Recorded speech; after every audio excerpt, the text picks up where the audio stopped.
తిరగండి, చేయండి. ఇప్పుడు మాట్లాడుతున్నారు.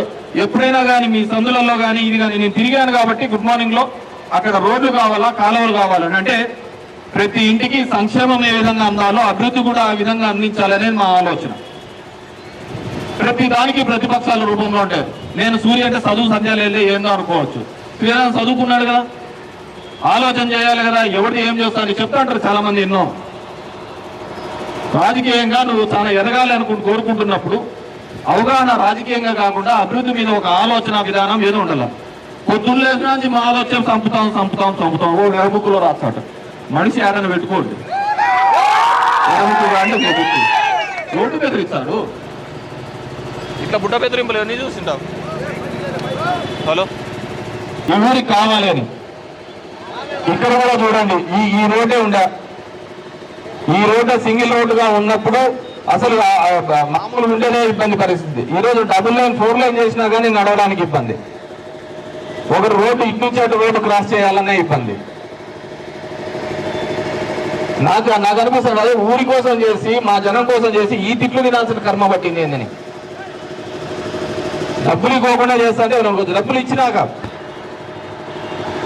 దయచేసి ఈరోజు ఆర్ఓబి వాళ్ళకు నేను వెళ్ళాను, ఇంటింటికి వెళ్ళాను.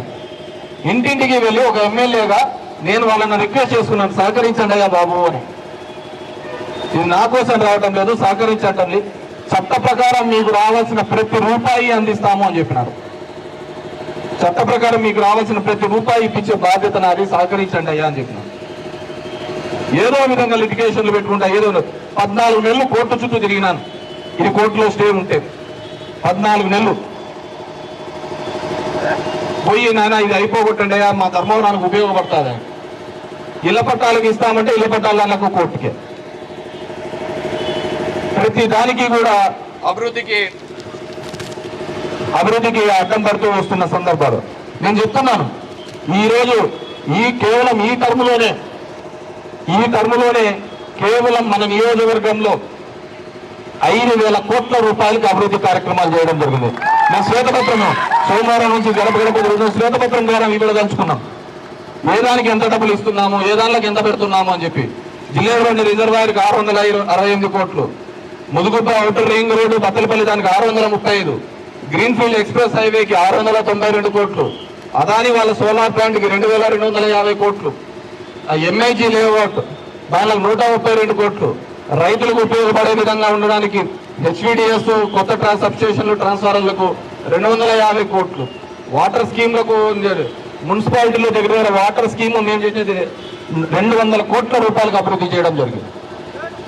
అడగండి ఎవరైనా కానీ, పోయి చూడండి, మీ సందులలో పోయి చూడండి ఎందుకు ఇంతకుముందు మీరు చేయలేకపోయినారు అని చెప్పేసి. ఈ నెల 21వ తేదీ జగన్మోహన్ రెడ్డి గారు పుట్టినరోజుగా మనం ఎంసీహెచ్ హాస్పిటల్ కూడా ఓపెన్ చేసుకోబోతున్నాం. ఎందుకంటే ఈ హాస్పిటల్ సరిగ్గా లేదు, కొంత అంత పడిపోయే పరిస్థితి ఉందని చెప్పి కొత్త హాస్పిటల్కి పంపిస్తున్నాం. ఈ పాత హాస్పిటల్ని మళ్ళీ 18 కోట్ల రూపాయలతో మళ్ళీ ఇది కూడా అభివృద్ధి చేసే కార్యక్రమం తీసుకొని పోతున్నాం అని చెప్పి. కూరగాయల మార్కెట్ 7.5 కోటి ఎలా ఉండేది, బురదమైన ఆ రోజు కూడా ఇదే రచ్చ చేసినారు. మొత్తం అంతా పేడ కలవ చేసి కోర్టుకు పోయి అన్ని చేయించుకొని మేము చేయాలంటే యాటికని చేయపడాలా? ఎవరి కోసం చేస్తున్నాం, ఏ దాని కోసం చేస్తున్నాం? దయచేసి ఈ పత్రికల వాళ్ళకు కానీ నేను కానీ ఈ ఊరుకు జరుగుతున్న మీ వల్ల కాదు, మా పార్టీ మీద ద్వేషము ఇది ఉందంటే చెడును మాత్రం ప్రచారం చేయదండి. మీరు మంచి రాయకపోయినా పర్వాలే, చెడును తప్పుడు సమాచారం మాత్రం రాయకండి. నిన్న రాశాడు 411 ఎకరాలు ఈ విధంగా అని చెప్పేసి ఈనాడు పేపర్లో గాడిద రాసినాడు. ఎవడు చేసినాడు? ఒక డీటీ నాయలు బత్తలపల్లిలో సురేష్ అనేవాడు, మీ సామాజిక వర్గం, ఇప్పుడు కలెక్టరేట్ లో ఉన్నాడు గాడిద. వాడు దొంగవాన్ని రాసినాడని 4 నెలలు రాసింది ఎంఆర్ఓ గారు అన్ని డిలీట్ చేయండి అని చెప్పి. దాని మీద 411 ఈ గాడిద రాసినాడు. ఆ గాడిద లీక్ చేసినాడు, ఇది రాసినాడు. భూసంత భూమి 40,000 ఎకరాలు భూ పంపిణీ చేసిన ఈ గాడిదలు కబ్జాలు చేసినారు, ఇవి చేసినారు. 1 సెంట్ నేను ఎవరిదైనా కానీ ఒక్కటి తీసుకుంటూ చూపించమనండి. కడుపుకు అన్నం తింటున్నారా లేదా సులభ్ కాంప్లెక్స్ దగ్గర పోయి ఏమైనా తింటున్నారా? వీళ్ళు రాజకీయాలన్న తర్వాత ఒక డిగ్నిఫైడ్, ఒక హుందాతనం అంటూ ఉండాలి. ఆ రాజకీయాల కోసం చంద్రబాబు లాగా బతకడం కంటే సావడం చాలా లేదు. అంత నీచమైన రాజకీయాలు చేయడం అంటే అంతకంటే దౌర్భాగ్యమేం లేదు. భవిష్యత్తు తరాలకు ఏం కావాలి, మన ఊరికి ఏం కావాలని ఒక ఆలోచన, అవగాహన లేనితనం ఈ ప్రతిపక్ష పార్టీలు ఉండడంలోనే మనకి దరిద్రం. ప్రతి చిన్న సమస్యకు కొలాయి కనెక్షన్ రాకపోతే మేమే చేస్తున్నాం, లైట్లు పడకపోతే మేమే చూస్తున్నాం, ప్రతి దానిలో సరే మా కాల్ సెంటర్లకు ఫోన్ చేస్తున్నాం, ప్రతి అభివృద్ధిలో మీకు భాగంగా ఉన్నాం. ఎవడైనా కానీ ఎలక్షన్లో 6 నెలల ముందు ఉండగా ఇంటింటికి వచ్చి తిరుగుతాడు, ఇప్పుడు తిరుగుతున్నట్టుగా. ఎమ్మెల్యే అయిన మొదటి రోజు నుంచి కూడా అందరికీ అందుబాటులో ఉండి మీ కష్ట సుఖాలు తెలుసుకోవాలని ఒక బాధ్యతగా తీసుకొని చేస్తున్నాము ధర్మవరంలో. ఏ ఎమ్మెల్యే చేస్తాడు, ఏ ఎమ్మెల్యే కానీ ఈ విధంగా గడప గడపకు వచ్చి మీ కష్టాలు ఉన్నాయా, మీకు ఏం ఇబ్బంది ఉన్నాయని చెప్పి తోడబుట్టిన వాళ్ళు రారు ఇళ్ళ కాడికి. మన కష్టంలో ఉంటే మన తోడబుట్టిన వాళ్ళు రారు మన ఇళ్ళ దగ్గరికి, ఏం కష్టం ఉందా అని. మేము మీ తోడబుట్టులాగా, మీకు అన్నదమ్ముల్లాగా మీ ఇంటి దగ్గరికి వచ్చి మీకు ఏ ఇబ్బంది ఉంది, ఏ కష్టం ఉంది అని ఏ విధంగా మీకు న్యాయం చేయాలి అని చెప్పేస్తున్నాం. మీ ముందరకు తిరుగుతున్నాం. దయచేసి ప్రతిపక్ష పార్టీలకు కావచ్చు, మీ అందరినీ కోరుకోవడం, చట్ట ప్రకారం మేము కన్నా ఏదైనా కానీ చేయకపోతే ఖచ్చితంగా మీరు ఏదైనా మాట్లాడండి, మీ పడతాం.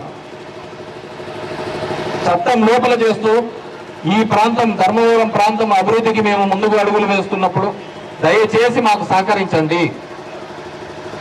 మీరు ఆలు లేదు, సూలు లేదు, మేము ఇప్పుడే ఇంతగా ఉంటే రేపొద్దున ఈ ఊరు గురించి మీకు ఏం తెలుసు, ఇక్కడ ఆలోచన విధానం గురించి మీకేం తెలుసు? పొడుచుకుంటా, సప్పుకుంటా, భయపడుకుంటా పోతుంటే ధర్మవరంలో తీసి పక్కనే వేస్తారు. ఈడ ఎంతున్నా జనాలు కాళ్ళు పట్టుకొని ఓటు అడగాలి, జనాలు మంచిగా చేసి ఓటు అడగాలి, వాళ్ళ మనసులు గెలిచి ఓటు అడగాలి తప్ప మనం వీళ్ళ మీద అజమాయిషీ చేసి ఓటు అడిగితే ఖచ్చితంగా వాళ్ళు మనల్ని వ్యతిరేకిస్తారని చెప్పేసి తెలియజేసుకుంటూ, ప్రతిపక్ష పార్టీలకు అదేవిధంగా ఫ్లైఓవర్కు సంబంధించి ఉన్న వాళ్ళందరికీ కూడా చేతులెత్తి మొక్కుతున్నాను. మీరు అభివృద్ధిలో భాగస్వాములు కాండి. ప్రతిదీ కూడా మేము పార్టీలకు అతీతంగా సంక్షేమం చేస్తున్నాం. ఎక్కడో కదిలిగేట్టు నా ఇల్లు ఇక్కడ, నాకు వచ్చేది నేనే 10 నిమిషాలు వెయిట్ చేస్తే అయిపోతుంది. కానీ ఊరు పెరుగుతోంది.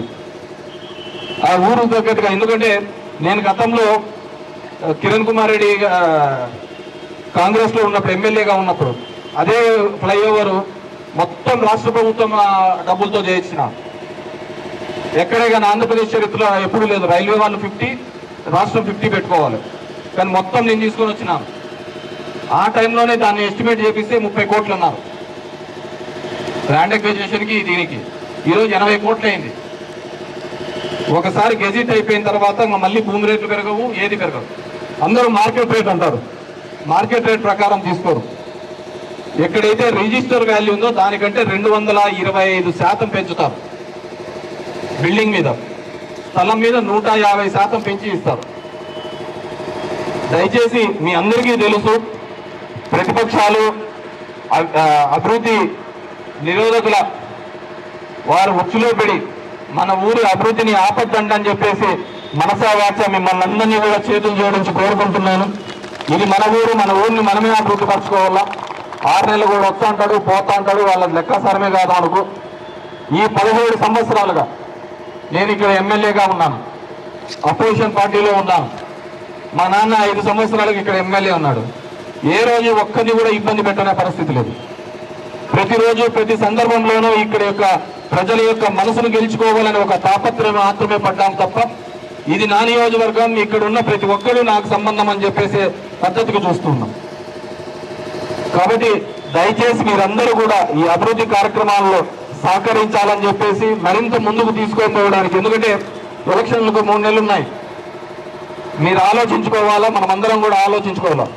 ఎవరి వల్ల మన గ్రామాలకు కానీ, మన ఊర్లకు కానీ, మనకు కానీ అభివృద్ధి కానీ, సంక్షేమం కానీ జరిగింది అని. కాబట్టి వాటిలో మీరందరం కూడా భాగస్వాములు కావాలని చెప్పేసి పేరు పేరున కోరుకుంటూ ఇక్కడ వచ్చిన మీ అందరికీ కూడా మరొక్కసారి ధన్యవాదాలు తెలియజేసుకుంటాం.